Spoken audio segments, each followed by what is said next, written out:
Well, 2 points have been asked us to talk about. The first is, well, the support that is given at every step of your project. Support, amongst others, financially support when you invest, when you do R&D, when you employ people, and also when you export. And then it will also be my pleasure to explain you concretely the help that we can offer, the services that we offer, and how we can facilitate for you the setting up of your company in one of our regions. I will also very quickly speak about our main partners, but that will be very short. Yes, next slide. Here, support at every step of the project with the 4 points that I just have indicated. Yes. Next slide, please. Voila, and this is the first support that we offer. This is mainly a financial support. We offer up to 25% investment grant. Now, it's a percentage of the amount that is invested.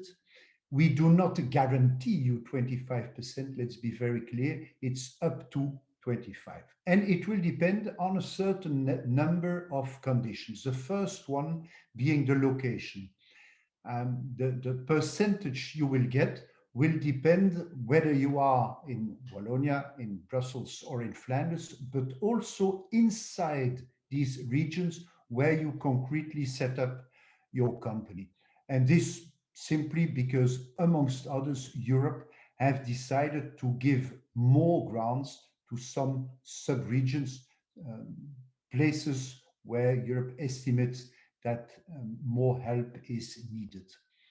Second is a new employment, the employment creation, so that the number of the percentage you will get will depend also on the number of people you hire. Third condition, sector of activity. Well, it's very clear, for example, the banking sector or the insurance sector does not entitle to any grants. On the other hand, life sciences, logistics, there you can get grants, but it's important to know in which sector you are active. And then the fourth condition, are you a large company or an SME? Generally speaking, we can say that SMEs will get higher percentages because there is a desire to maybe more help SMEs from which we consider need to get more support. Now, important to know also is that the percentage is granted on land and buildings, on new equipment, so everything that is second-hand is not not any subsidy, and intangible investment. Now, two remarks. All this is considered quite broadly. For example, the informatic systems are calculated or put into the calculation to get subsidies. Another example is cost of architects. So it's good when you're in contact with us, we'll give you the whole bunch of elements that entitle to grants. A second remark is that all this is legally bound. So it's not up to you up to us, sorry, to decide whether we grant you grants, but it's legally foreseen, the conditions and the percentage you're entitled to get. Yeah. Next slide, please. Here on R&D, we'll keep it very simple.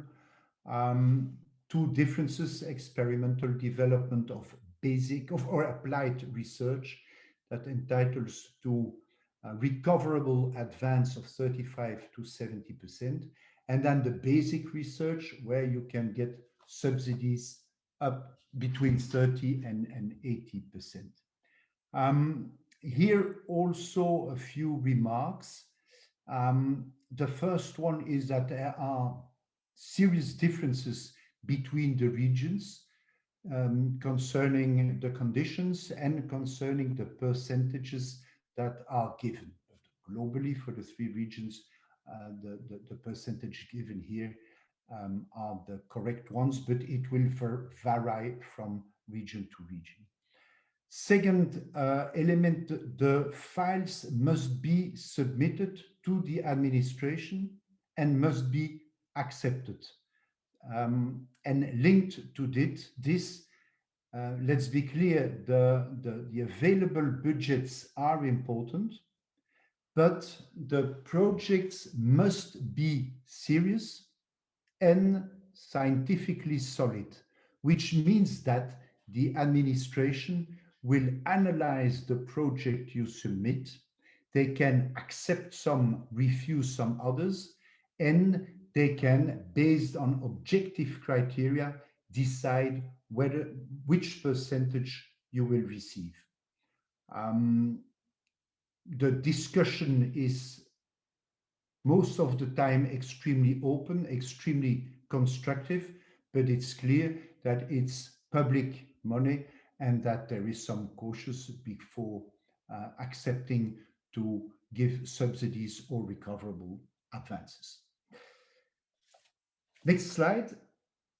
De-employment. Now that's a vast subject. We all know that Belgium gives the impression of having very high costs of personnel, and that's certainly true. That's certainly true when if you compare to Poland or to India, but when you compare to the neighboring countries on the one hand, and when you take into consideration all elements that are parts of the cost of personnel, you will notice that the differences at the end of the day are not so big.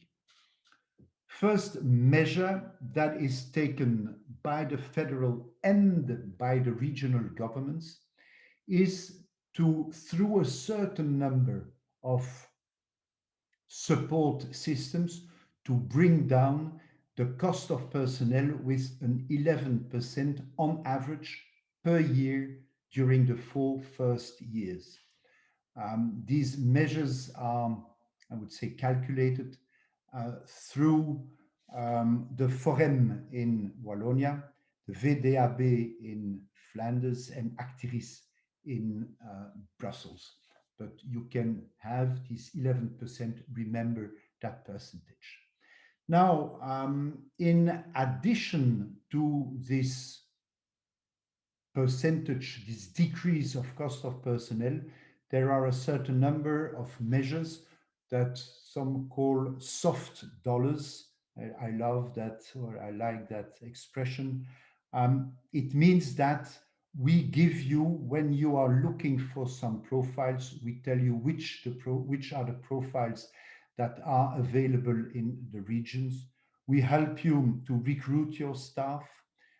We give you also the different training possibilities that do exist, and we also give you indications about the real cost that you will have to pay for your personnel. So before hiring, you know how much your personnel will concretely cost you. Yes, next slide, please. Exports.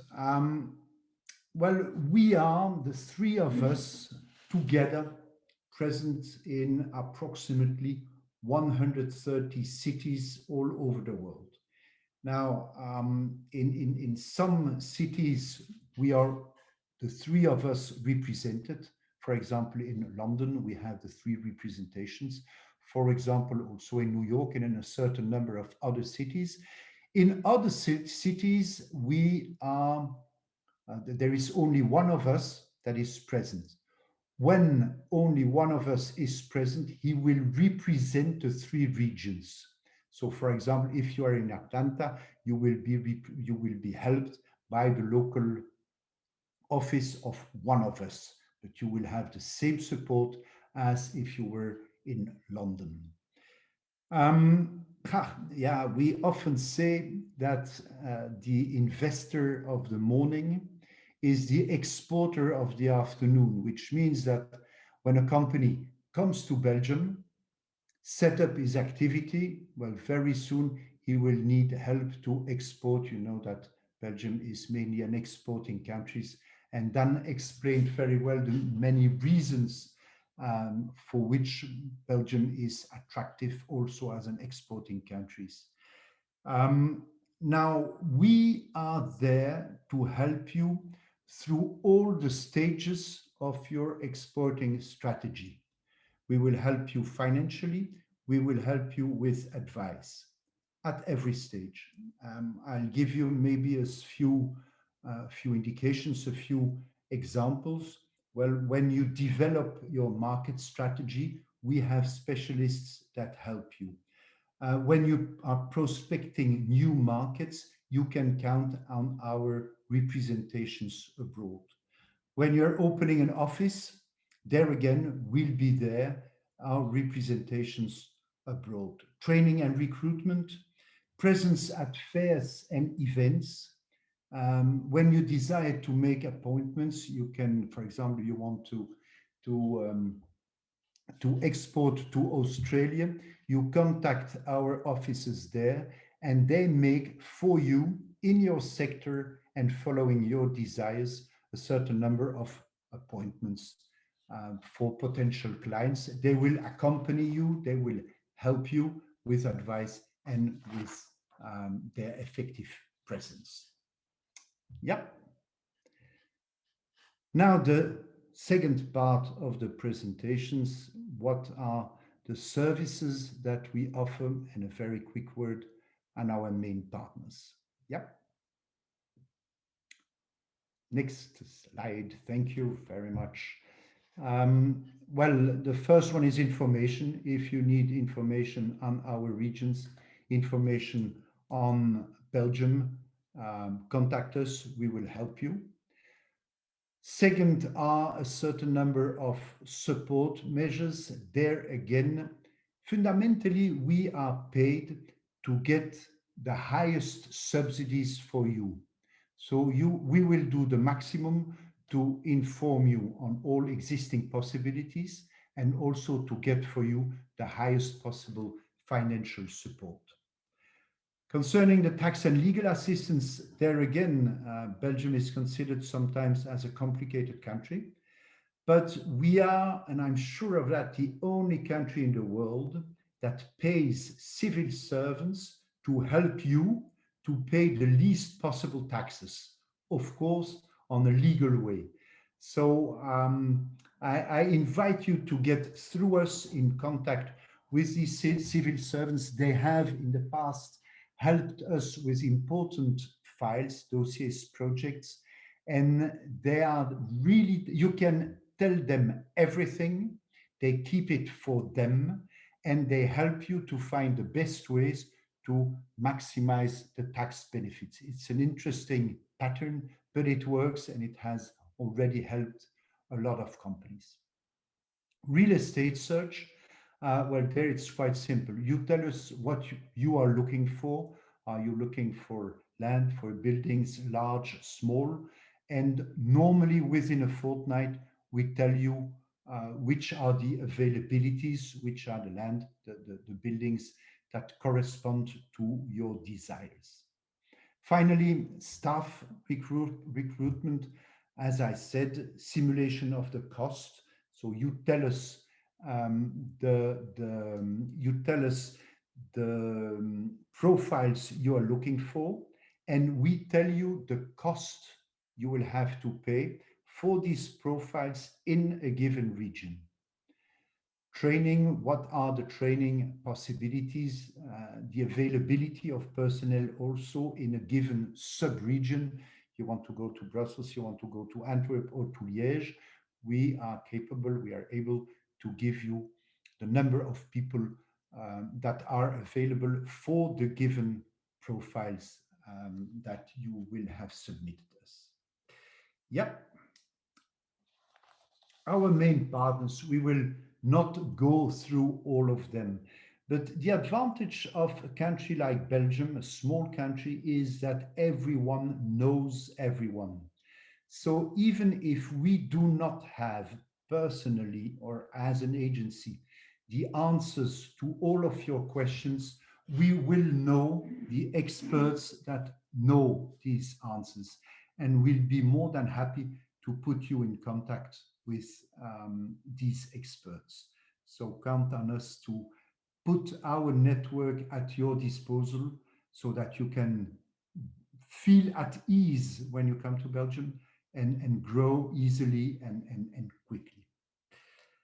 Voila, last slide is a general slide. I told you it was a short presentation, not because we have not a lot to say. We could talk a lot more and on a lot of other subjects concerning our country and our regions. But we have been asked by the British Chamber to focus on the subsidies and on the services we offer. I would say do not hesitate to challenge us. Do not hesitate to ask us for help. You will see that we are good and that our motivation to help companies concretely, effectively, is a real motivation. The three of us, and we work much more together than some politicians show. Um, Very last thing I would like you not to forget. Um, Belgium is often considered, as a CEO from a large UK company expressed it not so long ago, Belgium is often considered as the hidden treasure of Europe. And I hope that a lot of UK companies will discover that treasure, will use it, and will blossom in Belgium.